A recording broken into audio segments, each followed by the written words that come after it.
तो next example is example 2 and this is a very very important example. देखो question क्या है आपका, angle B and angle Q are acute है। Acute angle जो 0 90 के बीच में होते हैं। जैसे ये हो गया एंगल पी और ये हो गया एंगल क्यू। ठीक है, such that sine B equal to sine, आपको ये कहा जा रहा है साइन बी जो है साइन क्यू के इक्वल। अब आपको ये भी पता है साइन थीटा किसके इक्वल होता है, पी बाय एच के। अब आपको प्रूव करना है कि एंगल बी जो है वो एंगल क्यू के इक्वल होगा। First of all make a note of this, this is an important example. This is an important example. देखो, अगर मैं इस ट्राइंगल की बात करता हूँ एबीसी, एक ट्राइंगल आपने बना लिया एबीसी और एक आपने बना लिया पीक्यू। ये क्लियर है यहाँ तक? ठीक है, अब देखो अगर मैं एंगल बी की बात करता हूँ तो एंगल बी के लिए ये परपेंडिकुलर होगा और side side opposite to right angle ये क्या होगा, हाइपोटेन्यूज, और ये क्या होगा, बेस। यहाँ तक कोई डाउट? और अगर मैं बात करता हूँ एंगल क्यू की, तो एंगल क्यू के लिए ये परपेंडिकुलर होगा, ये बेस होगा, और side opposite to right angle ये होगा हाइपोटेन्यूज। क्लियर है? तो अगर मैं आपसे ये पूछूं what will be the value of sine B, तो आप क्या कहोगे? P by H, that is A C upon A B. कोई डाउट? और अगर मैं आपसे पूछता हूँ what will be the value of sine Q, what will you say? That is P R upon P Q. ये क्लियर हो गया? अब देखो दो ट्राइंगल है, दो ट्राइंगल है, ठीक है। मुझे प्रूव करना है कि कॉरस्पॉन्डिंग एंगल इक्वल होंगे, angle B equal to angle. If somehow if I can prove that these two triangle are similar, तो ये चीज पॉसिबल है। और ट्राइंगल की जो सिमिलैरिटी है, इसका अगर आपको क्राइटेरिया याद होगा जो आपने 9th क्लास में पढ़ा था, या फिर मैं आपको वैसे बता देता हूँ। अगर दो ट्राइंगल के कॉरस्पॉन्डिंग साइड्स के रेशियो इक्वल हो जाए सारे के सारे, जैसे कि ए बी की A C by P R equal to B C upon Q R, और इक्वल टू क्या हो जाए, A B upon P Q, तो दो ट्राइंगल सिमिलर प्रूफ हो जाते। सिमिलर ट्राइंगल का कंसेप्ट आपका जो है चैप्टर 6 है, अभी वो हम करेंगे, लेकिन मैं आपको बता रहा हूँ अगर दो ट्राइंगल सिमिलर हो तो उनके कॉरस्पॉन्डिंग एंगल्स इक्वल होते हैं। और सिमिलरिटी का वन ऑफ द क्राइटेरिया क्या होता है, जो कॉरस्पॉन्डिंग साइड का रेशियो, नॉट कॉन्ग्रुएंसी। कॉन्ग्रुएंसी तो 9th क्लास में पढ़ा। सिमिलरिटी का एक क्राइटेरिया क्या होता है, अगर दो ट्राइंगल के कॉरस्पॉन्डिंग साइड का रेशियो इक्वल हो जाए तो कॉरस्पॉन्डिंग एंगल्स इक्वल होता है सिमिलर ट्राइंगल। देखो आप ऐसे भी देखो, छोटा एक बड़ा है, तो कॉन्ग्रुएंसी वाली तो बात सिमिलर। कॉन्ग्रुएंसी का मतलब तो ये होता है जैसे लाइक दीज टू हैंड्स, ये पूरा इसको कवर करा, ये करेगा कवर नहीं करे, तो यहाँ पर कंसेप्ट आता है सिमिलैरिटी। अब देखो क्वेश्चन में दिया गया साइन बी साइन क्यू के इक्वल है, तो कैन आई से दैट, अगर मैं गिवन इंफॉर्मेशन पर जाता हूँ तो ए सी अपॉन क्या, ए बी।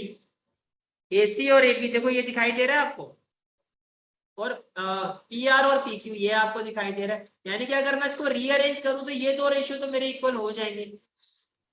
समहाउ मुझे अभी थर्ड रेशियो इसके इक्वल करना होगा। ये थर्ड रेशियो इसके क्या करना होगा, इक्वल। मेरा कहने का मतलब ये है कि अगर मैं यहाँ पर according to the question, according to the question क्या है आपका, जो साइन बी है आपका वो किसके इक्वल है, साइन क्यू के इक्वल है। It means can I say that A C upon A B is equal to P R upon P Q, say yes और नो? अब मैंने जो रेशियो बनाया था वो मैंने क्या बनाया था, ए सी अपॉन पी आर। तो इसको अगर मैं रीअरेंज करूं तो मैं इसको लिख सकता हूँ ना, A C upon P R equal to A B upon P Q. इतनी बात समझ में आ रही है? और let this ratio be equal to K. तो अगर मैं आपसे पूछूं अगर A C upon P R K equal है तो what will be the value of A C, can I say that के पी आर।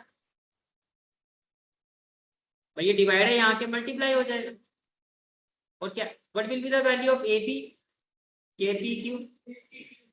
यहाँ तक क्लियर हो गया? ठीक है, अब मुझे वैल्यू फाइंड करनी है B C upon Q R, इसकी B C upon Q R. ठीक है, अच्छा अब देखो अगर इस ट्राइंगल पर आप आओ ए बी सी, इसमें अगर मैं आपसे पूछूं बीसी की वैल्यू क्या होगी, तो आप कुछ ऐसे ही कहोगे ना, ए बी स्क्वायर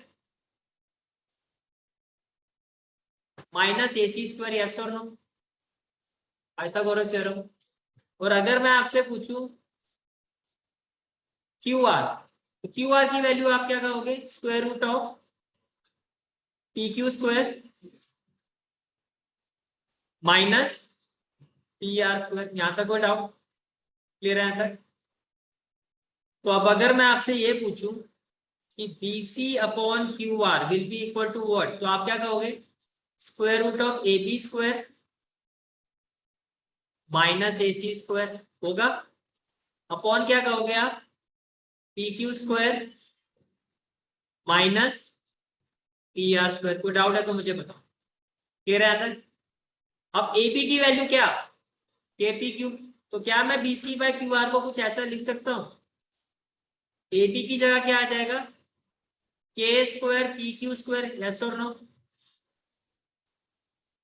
और AC की जगह क्या आ जाएगा, K square PR square, yes और नो, अपॉन फिर अपॉन में क्या हो जाएगा, root of PQ square minus PR square. कोई डाउट यहां तक, क्लियर है यहां तक, ठीक है। अब अगर मैं आगे लिखूं BC बाय QR, तो देखो न्यूमरेटर से मैं K स्क्वायर कॉमन ले सकता हूं, तो ब्रैकेट में क्या आ जाएगा, PQ square minus PR square, और अपॉन में क्या आ जाएगा, PQ square minus PR square. यहां तक क्लियर है यहां तक, ठीक है। तो what will be the value of BC by QR, ये स्क्वायर है, ये रूट से बाहर आ जाएगा तो क्या हो जाएगा K, और ये देखो ऊपर भी स्क्वायर रूट नीचे भी, तो दोनों को मैं क्या ऐसे लिख सकता हूँ, एक ही स्क्वायर रूट, भाई root A by root B को हम लिख सकते हैं ना root of A by B, तो क्या मैं इसको ऐसे ले सकता हूँ, PQ square minus PR square upon PQ square minus PR square, yes और नो, तो ये पूरा कैंसिल हो जाएगा। तो बेसिकली क्या हुआ कि जो हमारा PC बाय QR है ये भी किसके इक्वल आ गया, K। अब देखो ये भी K के इक्वल था, ये भी K के इक्वल, तो तीनों रेशियो इक्वल हो गए ना, तो क्या प्रूफ हो गया कि AC by PR equal to AB by PQ, AC by PR equal to AB by PQ equal to BC by QR। इसका मतलब क्या हो गया, ट्राइंगल ABC इज सिमिलर, ये सिमिलरिटी का साइन है, सिमिलर टू ट्राइंगल PQR। और जो सिमिलर ट्राइंगल्स होते हैं उनके कॉरस्पॉन्डिंग एंगल्स क्या होते हैं, इट मींस व्हाट, कि जो एंगल B है वो किसके इक्वल होगा, एंगल Q के, which implies angle B is equal to angle Q। Hence समझ में आया, पहला स्टेप क्या किया हमने, हमने ये देखा जो गिवन इन्फॉर्मेशन है उसे हमने रेशियो को इक्वल किया, और कैसे रेशियो इक्वल बनाए, कॉरस्पॉन्डिंग साइड के रेशियो को इक्वल करके उसको किसके इक्वेट कर दिया, के इक्वेट करके मैंने AC को भी K की टर्म्स में निकाला और AP की वैल्यू निकाली, फिर मैंने थर्ड रेशियो की वैल्यू निकाली और वो भी क्या आई मेरी K। सारे रेशियो इक्वल, और दो ट्रायंगल के अगर कॉरस्पॉन्डिंग रेशियोज इक्वल होते हैं तो वो दो ट्रायंगल क्या होते हैं, सिमिलर होते हैं। सिमिलर ट्रायंगल होने का मतलब corresponding angles will be equal. Clear हो गया question, this is a very important question.